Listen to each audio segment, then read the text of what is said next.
Hey everybody, welcome to Cinema Trip Reviews, and today we're going to be talking about the 2007 Quentin Tarantino movie, Death Proof. I am Wyatt, of course, joined by Alex this week. We reviewed Planet Terror last week, we're going to be talking about Death Proof right now. Of course, we don't even need to talk about Quentin Tarantino, really. He's a huge name in the movie business.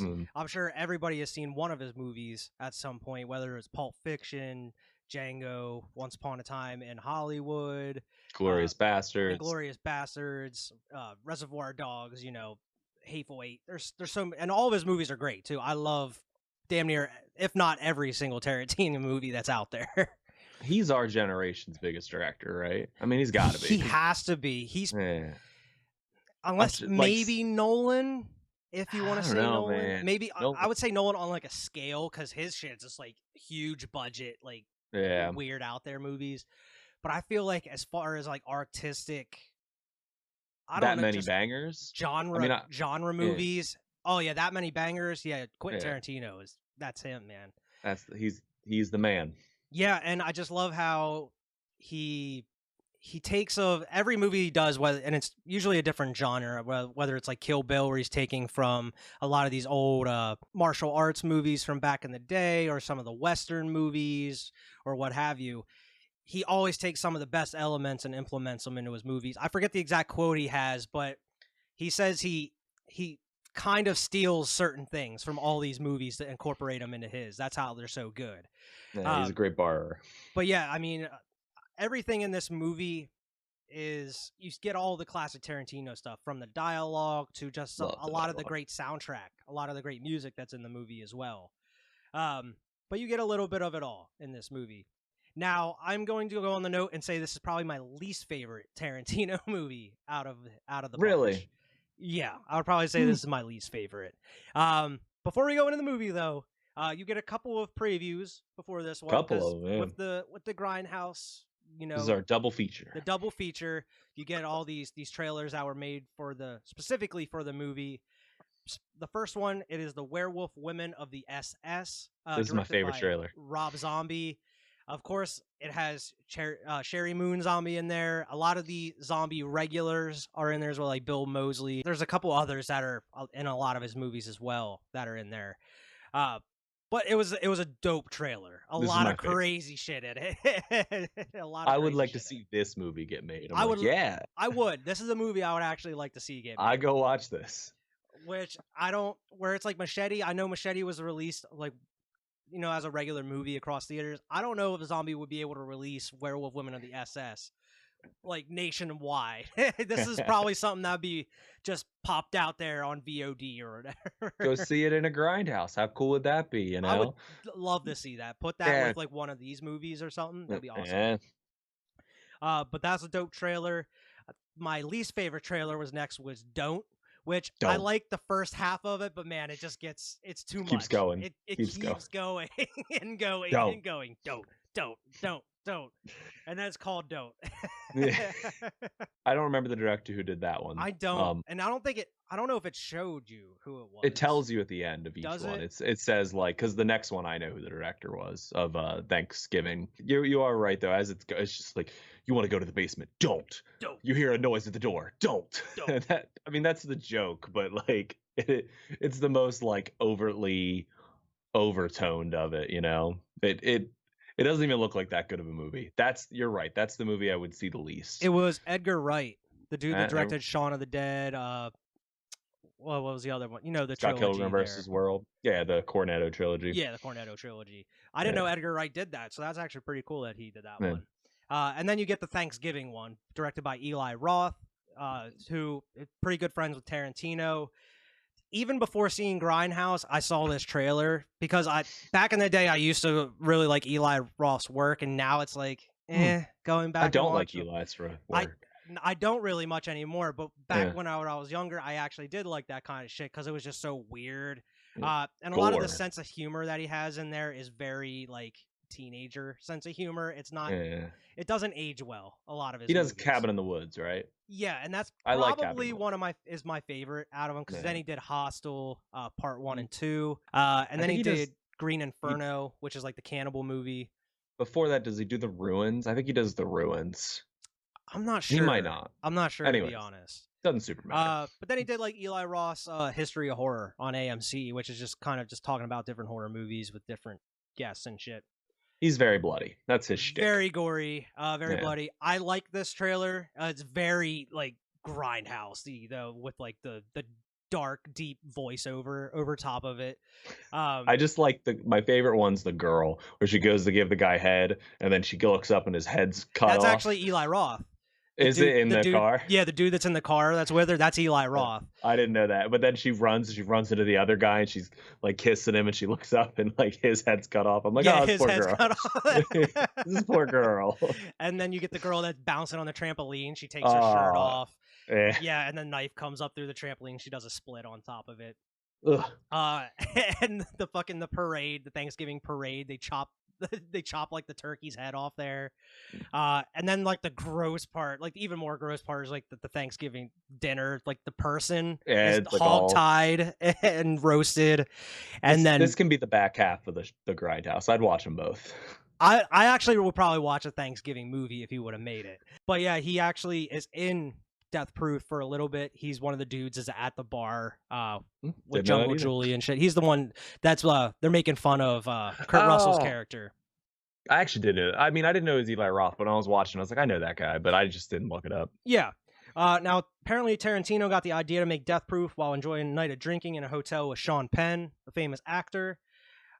He was talking about his desire to purchase a Volvo, noting how reputable the brand was for safety. And Penn had a better idea of that for the price of $10,000 to $15,000, he could hire a stunt crew that could death proof any car for him. And he was like, oh, that's kind of a cool idea. I might write something about that. And then he went out and wrote this movie, just off the idea of a death proof car. And then apparently, other than Kurt Russell, you had a couple other names that were thrown out there for the lead role here of Stuntman Mike. You had Mickey Rourke, Sylvester Stallone, Ving Rhames, John Travolta, Willem Dafoe, John Malkovich, Bruce Willis, Ron Perlman, and Cal Penn, apparently. Which Cal Penn is such a weird one out of those. Cal Penn's a weird. That's an odd one. I'd like to see Ron Perlman. I think he'd be cool. Ron Perlman would work. And then Mickey Rourke, I think, wouldn't be too bad either. I don't know if he's charming. I feel like John Travolta would be okay because I don't know if he's scary enough. Yeah, I don't know if he'd be scary enough. I don't know if Stuntman Mike is that scary though in this movie. I never really thought he was that scary. I don't think Sylvester Stallone or Ving Rhames or anybody would do that great at justice. Because even though you got to be intimidating, Kurt Russell just has that fucking charm, man. He charms the pants off everybody in this movie, and immediately when you meet him, he's just so charismatic. He's charming. Yeah, he's just charming, and fuck, I love Kurt Russell, man. Pretty much almost every movie he's in, man. But this, like we mentioned in our Planet Terror review, this one is very self-contained. It's not all over the place with these big groups of characters everywhere. This is basically two stories. Boom, boom. Yeah, and like I said here at the beginning of the review, this is one of my least favorite Tarantino ones, even though it is a good movie. I think it is a decent movie. It's just my least favorite Tarantino movie. I like the first half of this movie way more than the second half of the movie. Just the way that it's built, you get the characters kind of, it's a little darker as well. I mean, not only is because it's set at night, but it's just a little grittier than the rest of the movie to me. But you also get a big name cast here. You get Kurt Russell, Zoe Bell, who plays herself in this movie. She's famous for being Uma Thurman's stunt double and Kill Bill and everything, but she plays herself in this as a stunt double. She does her own stunts in this as well. You get Mary Elizabeth Winstead in this, Rosario Dawson, Rose McGowan is also in this. You get her again, and Vanessa Ferlito, and she plays Butterfly in this one. Butterfly. In typical Tarantino fashion, the movie opens up with feet on a dashboard.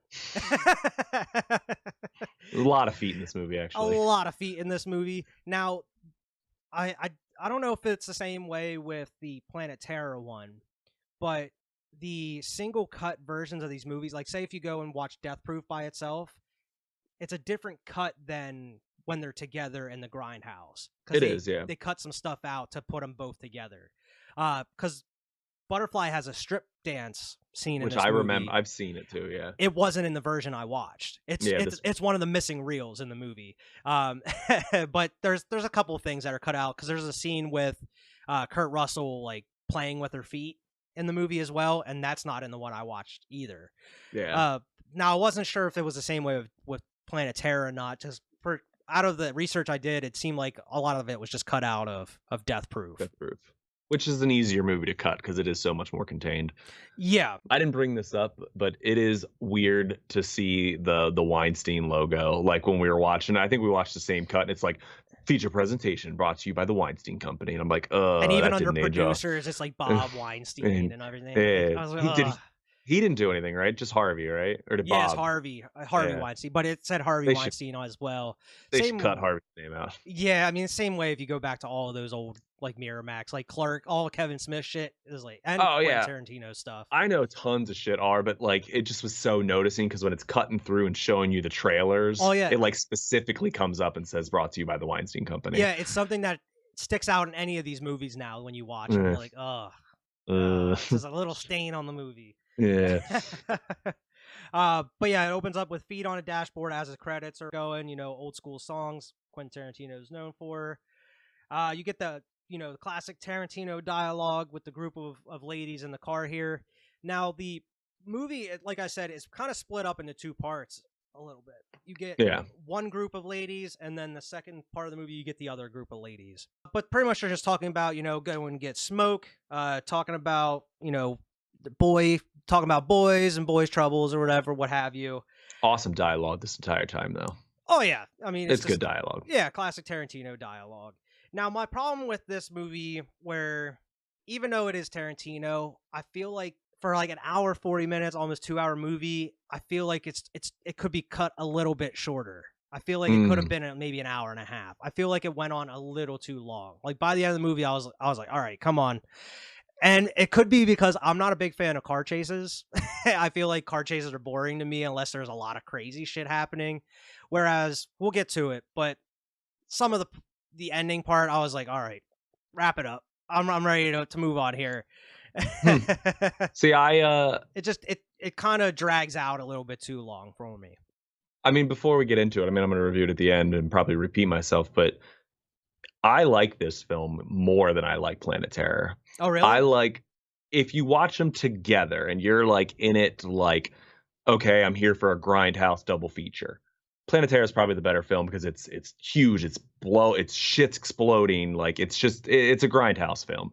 When you separate them for me, I think Death Proof is better because if you don't have the indication that this is a Grindhouse film, I think this is just a better film. I think it stands on its own and on a better merit. I understand. Yeah, that makes sense to me. Yeah. But going back to what I said in like the Planet Terror one, I feel like it would have worked better putting Death Proof first. Because I do agree with that. Watching the Grindhouse, both of them together, after watching Planet Terror, just where it's constant craziness through the whole thing, when you get the Death Proof halfway through, 45 minutes through, you're like, all right, sitting here, listen to dialogue, nothing's really happening yet. And then there's a big chunk after the first group of ladies. There's a big chunk do it again. Until you're building, and that's the biggest issue with me is once you cut that, that first group, then you have to get to know the second group of characters, and then there's a huge chunk of the movie up until you even get to Stuntman Mike and his shit again. And I don't know, I just feel like it could have been a little better, or they could have worked a way to figure out where you just have that one group through the whole movie somehow. I don't know. I feel like it was a little late to get to know all this new group of characters, get to know them, and then care about them enough by the end of the movie. This one doesn't chop. This one is almost, especially the first scene, like the first group of girls, it is almost like 30 minutes of basically like one scene, one location, one group of people. Yeah. You don't really go anywhere. It's not like Planet Terror where it's back and forth, which isn't a bad thing. But like this first scene, they're in a bar. We'll get back to the story, but we're in the bar. We're talking. They're all talking. They're all drinking. They're going up to their wherever, their lake house or wherever. And you see the billboards with Jungle Julia on. You mentioned her in the Planet Terror review. She's one of the main characters in this. She's a morning radio host. trying to start up her own like record label and everything. They go to a bar. Butterfly notices Kurt Russell's car, the Death Proof car, just Death Proof mobile, slowly driving past the bar, and she's staring at him. And as they're in that bar, because they go to another one eventually, Julia talks to Butterfly and explains how she put on the air that because they're going out that night, if any guy approaches Butterfly and says a poem and buys her a drink, she will give them a lap dance. And that comes up later in the movie. That's the whole point of this. They go out. They're at this other bar. Eli Roth makes his cameo in the bar. Quentin Tarantino is the bar. He's the bar owner there. He actually goes up and they're doing shots with him at the table. And then you get introduced Kurt Russell, gross ass, just sitting there, just macking on his like tortilla chips, like taco sour or whatever, just licking his fingers, close up shots. I was like, ugh, gross. Yeah. Gross. And you also get Rose McGowan's character. She's a blonde in this movie. She's sitting at the other end of the bar, just talking about like her ride fell through. She's got to go somewhere, or whatever. Kurt Russell, Stuntman Mike, offers her a ride. She sits down. He kind of tells her, he's like, Stuntman Mike's my name. She's like, oh, so you're Stuntman? He's like, yeah, whatever. He's kind of explaining the story a little bit. I love when he's like, Reggie can vouch for me. And she's like, Reggie, who's this guy? He's like, that's Stuntman Mike. That's Stuntman Mike. And then he even says, like, I don't know what the hell he's been in. And then he talks about, like, what all he's been in. He's like, you don't even know what the hell I'm talking about, do you? And everybody's like, I don't know. They have no idea what these shows are that he's mentioning in movies he were in, or he's listing off all these people, or like other stunt coordinators and directors and shit. But like, he's just charming the pants off of him. You know, Kurt Russell's just doing his thing. Butterfly goes out for a smoke and sees his car sitting in the parking lot, and she's just creeped out by his car. You know, had got the big ass skull crossbones on the hood. You got a big ass like emblem there at the front of the hood as well. Just very kind of an intimidating car to see out in the open. Mike goes outside and talks to Julia because they're outside just smoking weed at that point, I'm pretty sure, because our other friends show up. He's like, oh, I know you from somewhere, don't I? And there's a fucking billboard with her on it, just right there. He tries to redeem the lap dance, where he says like, oh, I didn't know who you are. He's like, I just seen the billboards. And he even says like, I haven't listened to your show or whatever. But then he comes back with a drink later, buys her a drink, says the poem, and wants to get the lap dance. And now this is where you kind of get the little bit of menacing side of Kurt Russell. Because he is trying to be a little bit of charming, but he's like, oh, I scare you, don't I? It's the scar. Or yeah. This is one of my favorite lines, though, when he's like, you know how people say, you're okay in my book, or in my book, that's no good. Well, I actually have a book.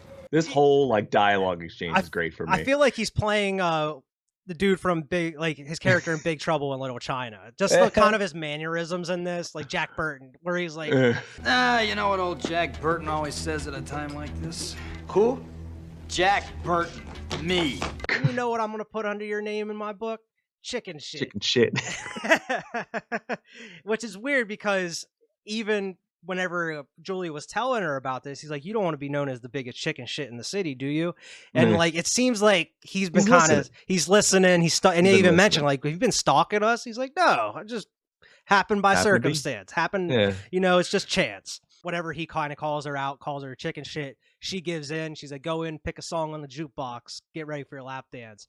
On my version, it cuts to the real missing, and then it goes to the next scene. Oh, yours did? But there is a version that it does show the lap dance. The first time I've seen this movie, I saw the lap dance. Yeah, there is a version with the lap dance. And then right after it goes into the real missing, it cuts back. Everybody's leaving the bar at this point. Rose is going to get into his car, and it's just an empty shell on the passenger side.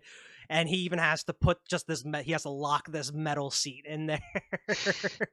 And it just looks so dingy. And immediately thinking, like, if you're a woman and you see that, you would think, no, I'm not going to be. Even though he seems like a nice dude, a little sketchy. Not gonna ride in this car.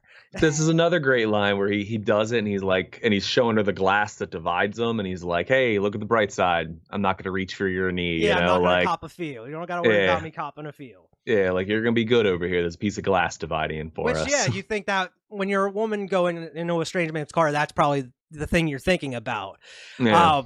Whereas even if I was in that situation, I would see just the circumstances, how it is in the car. I'd be like, not a good look, a little shady. I'll pass. I'll take my chances getting a ride.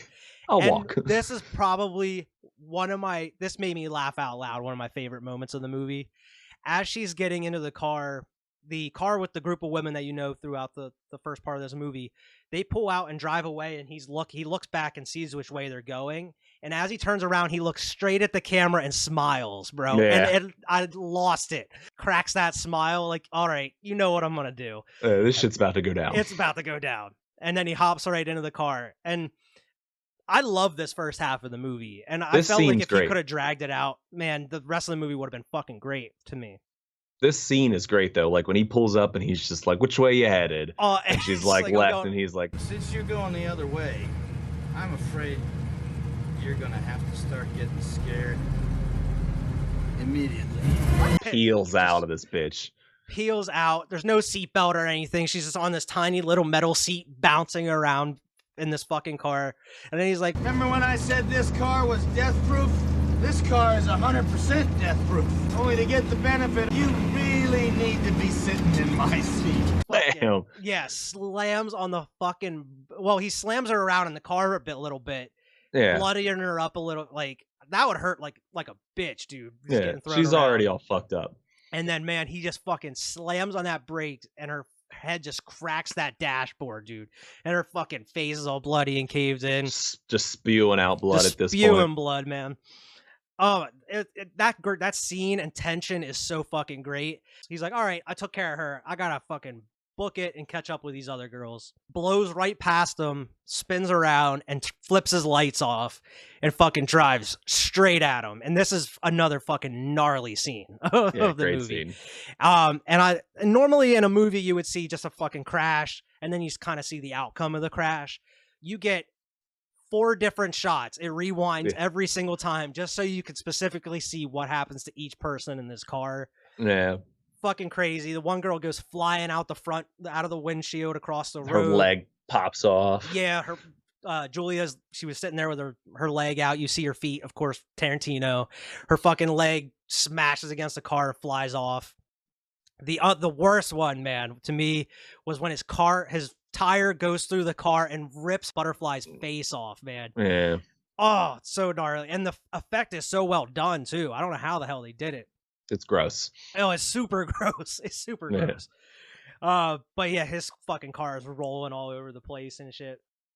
There's supposed to be, I read a little bit into it, there's supposed to be a deleted scene here where after the accident, he's flipped over and you see him masturbating in his car. Yeah, I read that as well. Yeah, they cut that out, which it makes sense because... I think they should have kept it.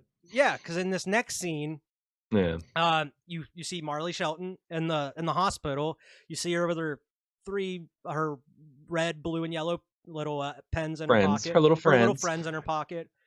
And then you also get to see Michael Parks again in this scene. And he's the one that he's like, there's something not right about this guy. I think he murdered those kids. And then he specifically says, I think it's something. I think he gets off on it. Yeah, I think he gets his jollies by murdering these girls or whatever. And if they would have kept that in, it would have made perfect sense. Yep. Which it would have been a little weird. Probably him sitting upside down in his car, just fucking jerking. No, I think it'd been a funny scene. Oh, it would have been funny. Stuntman Mike's like in the hospital bed, all torn the fuck up, and they said like the FBI or whatever just didn't have enough evidence to prove that it was on purpose or something. That's why they didn't convict him or anything. But they let him go. They let him fucking go, and you get to meet the new group of girls, of course, with Zoe Bell, Mary Elizabeth Winstead, Rosario Dawson, and such. This has got to be much further down the road, though, because the car is fixed. He looks fine. Yeah, the car is fixed. And not right as soon as you meet these girls, he's taking pictures of them. So he's on to them. And my guess is he doesn't know that 2 of them are stunt drivers and stunt coordinators. Yeah. Not yet. Not yet, at least. Yeah. Not yet, at least. Well, because when they go to the diner and they're having the conversation, he's there. I don't know if you noticed it, but when they're panning the camera around, he's sitting at the diner eating food. Like, so he's already stalking him at that point. I'm not sure if I noticed that because you see him taking the pictures of him. I'm not sure if I noticed him in the diner with him. When they're in there, he's sitting. You can see him turned around to his back, listening to him. I would assume. But he's stalking him right there. We get kind of a similar scene to the beginning of the movie. Just the girls in the car driving. You get to know them a little bit. They're talking about their, they're working on a movie in town. They're also talking about their boy issues, their man troubles. Kind of not even a throwaway line, but she talks about packing a gun on her, which comes back later in the movie. Zoe Bell, she has a dream of wanting to go out and specifically drive a 1970 Dodge Challenger, and the reason 440 engine, 440 engine, and it's like pearl white or whatever she said, and she specifically looked up, and there's happens to be one not far from where they're at, and she wants to go check it out because she's always had the dream of driving one. So they go and check it out. And she goes and she convinces Kim to do ship's mass, which you don't know what it is at this point, but you know it's dumb. You know it's fucking dumb because Kim immediately says no. She's just not having it. She says that if Zoe ever tried to get her to do it again, she has permission just to fucking like tell her to fuck off. But they have the idea of leaving Mary Elizabeth Winstead alone, like her and Rosario Dawson with the creepy dude that owns the Challenger. This is awful to their friend. It's so awful to her friend. That chick got raped probably. That's a whole nother movie in itself, dude. Yeah, that's a horror movie they just left her in right there. That's so awful. Because it probably would have been a little better if Rosario Dawson would have stayed with her like she was supposed to. But she's like, no, I want to go out and have fun with you guys. This is bullshit. Like, I don't want you guys going off by yourselves, like together and having fun all by yourselves. So this one girl with this creepy ass man, and she's in a cheerleader outfit because she's in a movie. Yeah. And not only that did they leave her there, but Rosario Dawson says that they're working on a movie, and she's like, oh, she's a porn actress, and she's like, yeah, she is. Yeah, she happens to be, but don't say anything about it. she's very shy. So that automatically puts that into the dude's head that all right, she may be down to clown. Yeah. Which, I thought the whole time this is so fucked that they're leaving this. And she's asleep whenever they're leaving her. And she wakes up with the dude standing in front of her. Like, and I love that she's like, gulp. And she actually like says it. She's like, gulp. Gulp. Yeah, like right before right before the scene cut, she goes, gulp. But they make Rosario Dawson promise, like, you can't say shit when we're going out. You gotta sit in the back seat. Can't open your fucking mouth no matter what happens. If you have one complaint, we're kicking your ass out and picking you back up on the way back. But then you find out what the game is that they're playing, Ship's Mass, where they tie two straps, one strap on each side of the car, and one of the girls, Zoe Bell in this case, she lays on the hood of the car while they're driving at top speed down the road, just doing crazy stuntman shit. And she actually did this. And, for real, they had a harness that went down through the actual hood of the car, up through the actual cab of the car. So I guess she had a belt or was attached to her waist the whole time. That's why every time you see her when she's spinning around on the hood of this car, she's kind of staying in one position. And then she kind of goes down a little bit as it's going forward. But it's a great scene because the whole time, even though you know that she's safe because it's it's a stunt. It's tension. Yeah, it's that tension, and it gave me anxiety the whole fucking time, man. And like the way she's sliding around, because as they're doing this, of course it's going well. Everybody's having fun for a minute, and then you pass Stuntman Mike. He's just chilling there with his binoculars, just waiting for him to drive past, and then he decides to have some fun. And he's just trying to fucking run him off the road and knock this woman off the front of this car, where it's tension filled this whole time. But my thought was, she's on the hood of this car. He drives up and he's trying to smash you from the side. While he's on the side, just put on your brakes. Like when he's probably fly off though. Well, you don't have to slam on him, but he's beside you. You can still brake, and he wouldn't know until it's too late. You can still brake enough, slow down, he's a good driver, hop man. off. You turn around. Yeah, by the time he spins around, you can get her off the car and maybe hop in the window at least. Sure. I felt like they could have found a way about this, but she was on the hood of this car for a good 20 minutes or so. It is a good long scene. Screaming for her life, trying to hold on to this fucking car as he's fucking with him. He's ramming him, smacking the car. And he's laughing. having a great fucking time. He runs him off the road eventually. He does run him off the road. And then as soon as he runs him off the road, he like parks and he's like talking to him. It was fucking great. He's laughing. He's like, "Hey, ladies, that was fun. Well, adios." Oh, fuck! He flips into a kind of a whole different character, man. He's not so tough anymore through the rest of this is one of my favorite. This is why I love this, because like he just flips and he's such a baby through the rest of this movie. Yeah. They flip the script on him and then they're hunting him because as he gets away, they're like, "Fuck this, let's go get this motherfucker." Like, what do you guys say? And then they're waiting for Rosario Dawson, and she's like, "Let's go get this fucking guy." Yeah. And like she's hanging out the fucking window, like again, stupid. Get in the car. Grabs this huge fucking pipe off the side of the road, and they go to chase him down. And he's in the car driving, just crying. Oh, no! God! When he was at the bar, he made a point of saying like he never drinks. And that he specifically drinks water, and then he has like a Shirley Temple or whatever. But then he like grabs a bottle of whiskey out from his glove box, and he like takes a shot, pours it all over his arm, and starts crying even more like a little bitch. And I love this it's hilarious because they just kind of pull up and he hop out and he doesn't even notice. She runs over and starts beating the shit out of him.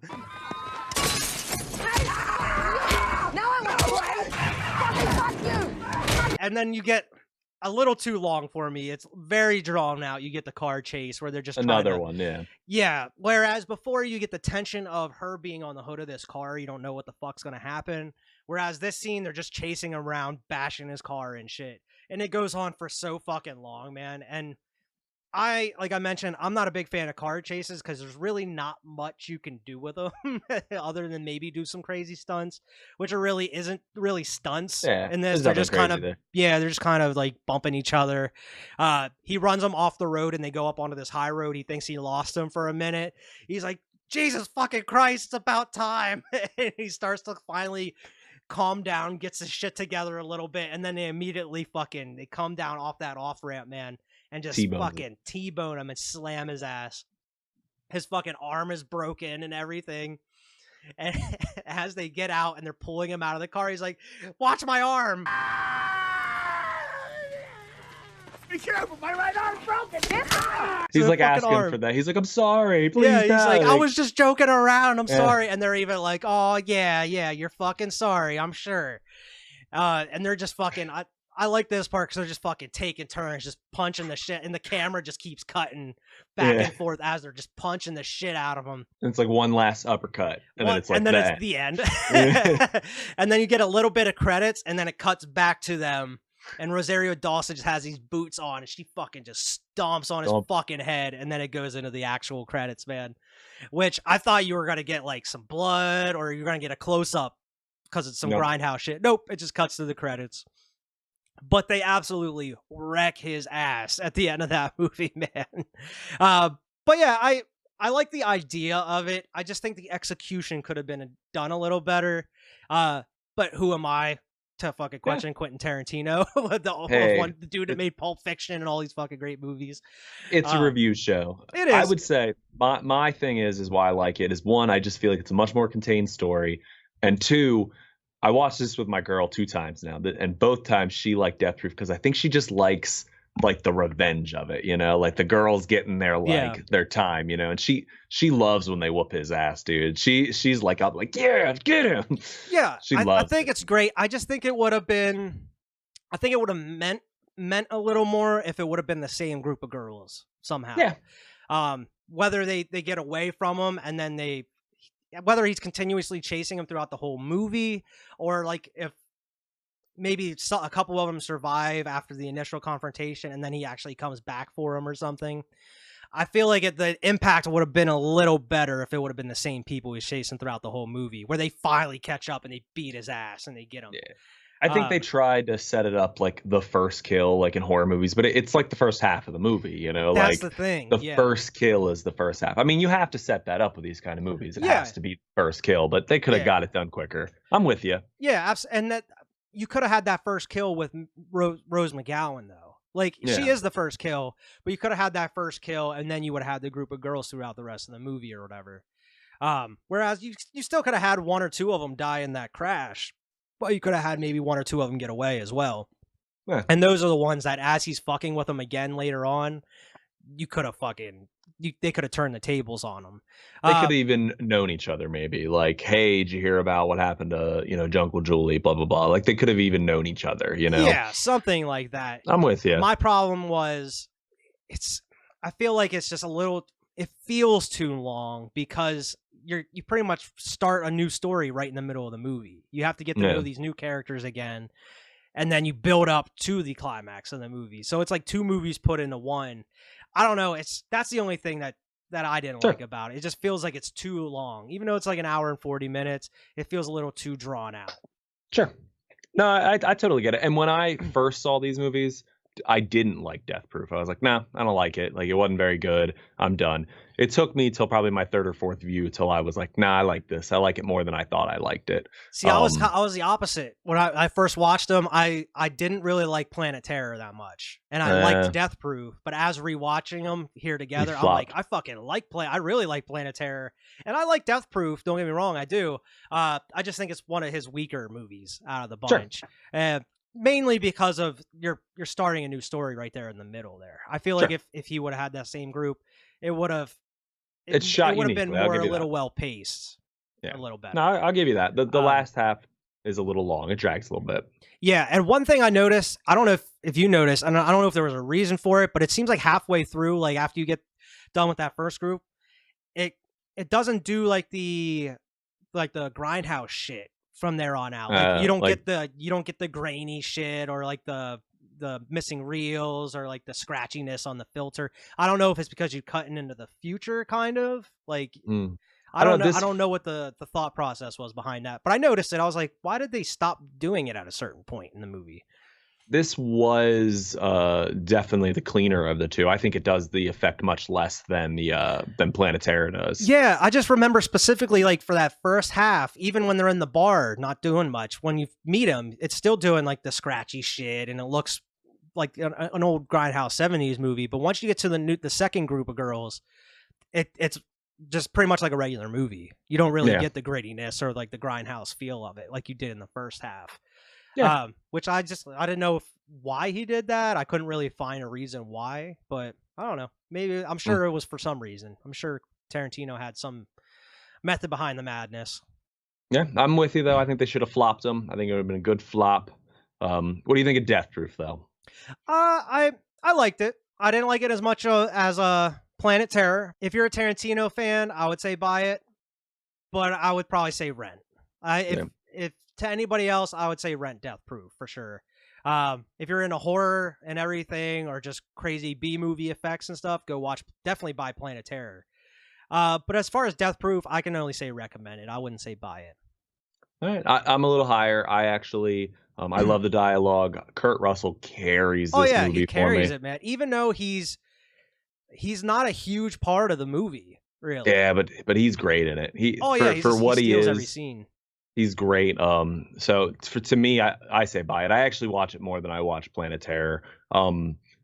Again, and I said it before, I think it stands on its own better. When you're watching them back to back, Planet Terror probably is the better film. But yeah, on its own merit, I think it's a better film, and I watch it more often on its own. I agree. Whereas if you're watching Planet Terror by yourself, you're like, I want the trailers. I want the Grindhouse. This should be part of Grind. I need to watch Death Proof right after here. Exactly. Whereas Death Proof, it does feel like more of a standalone movie. He just it feels like Quentin Tarantino made this movie and it was like, yeah, I'll throw it in with your collaboration or whatever. I'll throw it in with your Grindhouse thing. It feels like it's a separate movie entirely. Banging soundtrack too. Oh yeah, banging soundtrack. Where you like the Quentin Tarantino, you get a lot of like these old classic songs in this, whereas like Planet Terror, you were getting a lot of just the original score, like the Carpenter and Rodriguez shit that was going on throughout the whole thing.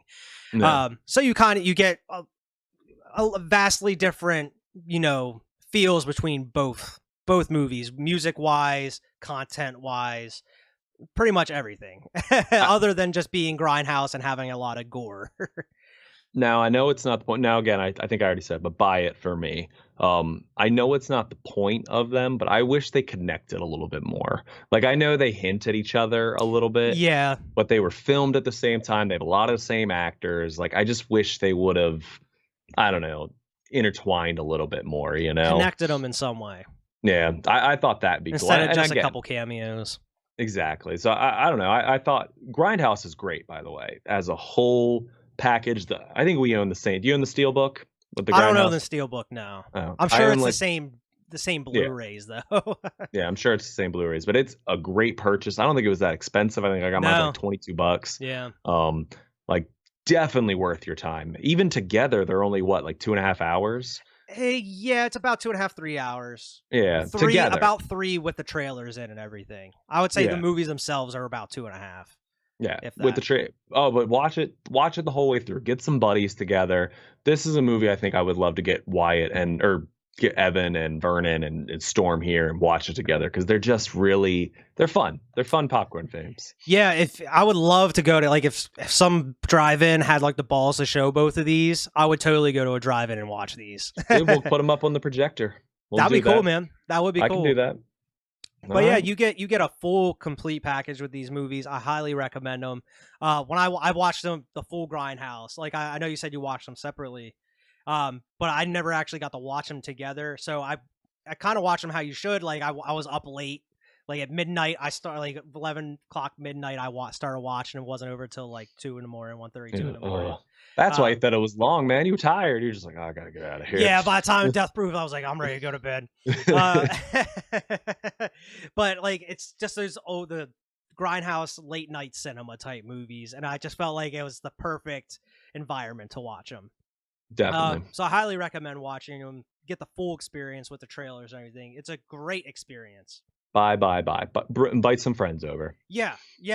Separately, I would say buy Planet Terror, rent Death Proof, but overall buy Grindhouse together because you're getting a great value for your money, and great movies. Overall. For me, it's a buy across the board. Buy them separately, buy them together, however you need it. Yeah, I just say go out and buy Grindhouse altogether. Yeah. Now I know Tarantino said that he's only going to do one more movie. He's going to end with 10. But I still want to hold out hope that maybe they would get together and do like a Grindhouse like 2 and just make 2 new like Grindhouse type movies to put together. That would be fucking awesome. I don't know. Did it do successful? I remember this movie when it came out. Like it was a big deal when it came out. Big deal. Yeah, I saw it with my parents and like, I mean, this is not a movie I should have been watching in 2007. I mean, we were a little older. Were we? We were 14? Going into high school. Yeah, I think we were freshmen in high school when it came out. But like I remember this coming out and my mom just being like, this is wild. Like, what am I watching? Oh yeah. And like, but me as a kid, like, yeah, this is dope, This is fucking awesome. Even if Tarantino and Robert Rodriguez doesn't do it, I hope 2 other directors do it. Yeah, just get 2 other directors to do it. Yeah. Like do a new Grindhouse like double feature every so often. I feel like that would be really cool to do. Every year for Halloween, it seems like a brand that could be a brand, like just Grindhouse, you know, put it under one label each time, get different directors to do it, you know, like dope, like either up and coming or already known directors. One up and coming, one already known, so you can kind of do the double feature, you know, like you get Nolan. I know Nolan's a weird thing, but I'm just throwing a name out. You get Nolan, and then you get some unknown His person. part would be like 2.5 hours long. You're like, Jesus, Nolan, come on. But if you put Nolan's movie on the back end, it's a great exposure for the first movie, you know, for a not so, you know, because they're all there for Nolan. Whereas maybe I don't know if you'd be able to get Tarantino to do it. I'm sure Rodriguez would probably come back and do one. Yeah. Rodriguez loves doing movies like this. Rodriguez fucking throws shit at the wall. Yeah. He's just like, whatever. Make sure to like, share, and subscribe. Make sure to go check out all the content across the Cinema Trip Reviews channel and the Waves 5 Media channel. Make sure to follow us at Waves 5 Media on Twitter. Where can everybody else find you here, Alex? Find me on the Tap That Reviews channel on YouTube. And of course, I'm also on Waves 5. Find me there. All right. And until the next review, we'll see everybody else later.